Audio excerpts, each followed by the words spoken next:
جب ماہ سیام رمضان المبارک جلوہ گر ہوتا ہے، جنت کے 8 دروازے کھول دیے جاتے ہیں، جہنم کے دروازے بند کر دیے جاتے ہیں اور شیاطین جکڑ دیے جاتے ہیں۔ اللہ جل شانہ اس موسم رحمت میں خاص عنایات اپنے بندوں پہ فرماتا ہے۔ ایک نفل ادا کرنے سے فرض ادا کرنے کا ثواب ملتا ہے اور ایک فرض ادا کرنے سے 70 فرائض ادا کرنے کا ثواب ملتا ہے۔ اسی طرح راہ خدا میں 1 روپیہ دو گے تو 70 روپے خرچ کرنے کا ثواب ملے گا۔ اسی طرح باقی نیکیاں بھی جتنی بھی ہم کرتے ہیں، وہ ایک نیکی کریں گے تو 70 گنا اجر ماہ سیام میں ہمیں نصیب ہوتا ہے۔ اس لیے اہل ایمان کا یہ طریقہ ہے کہ وہ اس مہینے میں کثرت کے ساتھ تلاوت کرتے ہیں، کیونکہ ایک مرتبہ اگر قرآن مجید پڑھ لیا تو 70 مرتبہ قرآن مجید پڑھنے کا ثواب نصیب ہوا۔ ماہ سیام میں چونکہ شیطان بندھا ہوا ہوتا ہے، تو ہم اپنے آپ کو نیکی کی طرف اگر لانا چاہیں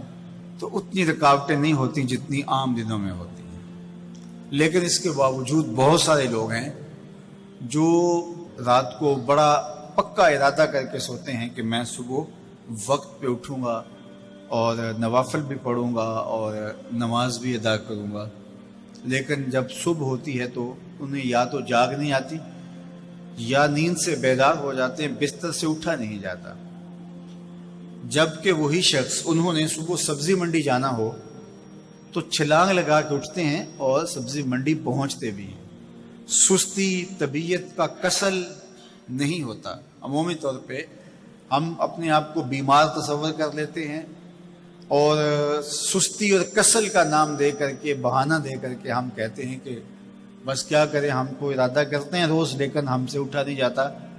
بس طبیعت اس طرح کی ہے، کسل ہے، سستی ہے۔ یہ بات ذہن میں رکھیے گا کہ ارادہ کرنے کے باوجود بھی صبح جب ہم اٹھ نہیں پاتے یا کوئی بھی نیکی کا کام ہم کرنے کا ارادہ کرتے ہیں تو ارادہ کرنے کے باوجود ارادہ ہی رہ جاتا ہے، ہم کر نہیں پاتے، تو اس کا سبب یہ ہوتا ہے کہ بہت سارے ہم گناہ کر چکے ہیں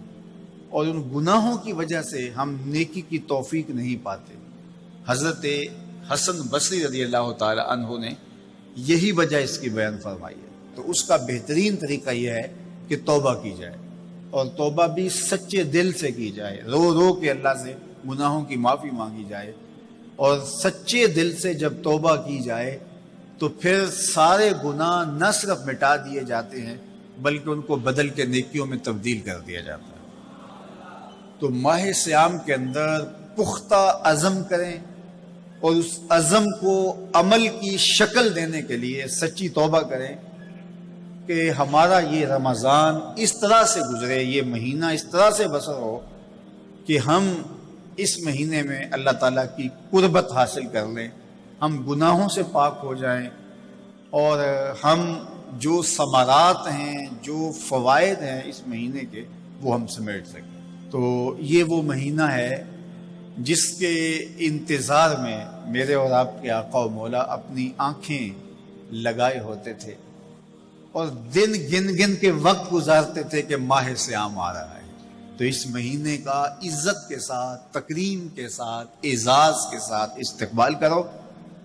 اور اس کو پلکوں پہ بٹھاؤ، اس کو دل پہ بٹھاؤ۔ اس مہینے کی تکریم یہ ہے کہ اس میں ہر برا کام چھوڑ دیا جائے۔ اگر کوئی شخص برا کام نہیں چھوڑتا اور روزے رکھتا ہے تو میرے اور آپ کے آقا و مولا کا ایک فرمان سن لیجئے، من لم یدع قول الزور والعمل بہ فلیس للہ حاجۃ فی ان یدع طعامہ و شرابہ۔ فرمایا کہ جو جھوٹ اور برے کام نہیں چھوڑتا، اس کے بھوکا اور پیاسا رہنے کی اللہ کو کوئی ضرورت نہیں ہے۔ تو روزہ خوراک بچاؤ مہم نہیں ہے جو چلائی جاتی ہے، بلکہ یہ تزکیہ نفس کا موسم ہے، باطن کی صفائی کا موسم ہے، اور باطن کی صفائی نہیں ہوتی جب تک ہم کوشش کریں۔ آپ کے بدن پہ بہت ساری میل چڑھی ہوئی ہے اور جمی ہوئی ہے بدن کے ایک ایک عضو پہ میل، تو آپ پانی میں چھلانگ لگا کے باہر بھی آ جاتے ہیں تو میل نہیں اترتی، چلو کچھ نہ کچھ فرق تو ضرور پڑ جاتا ہے، لیکن میل نہیں اترے گی۔ میل کب اترے گی؟ جب آپ اپنے بدن کو مل مل کے اس کے اوپر صابون لگا کر کے اچھی طرح سے اس کو جب اتاریں گے محنت کوشش سے،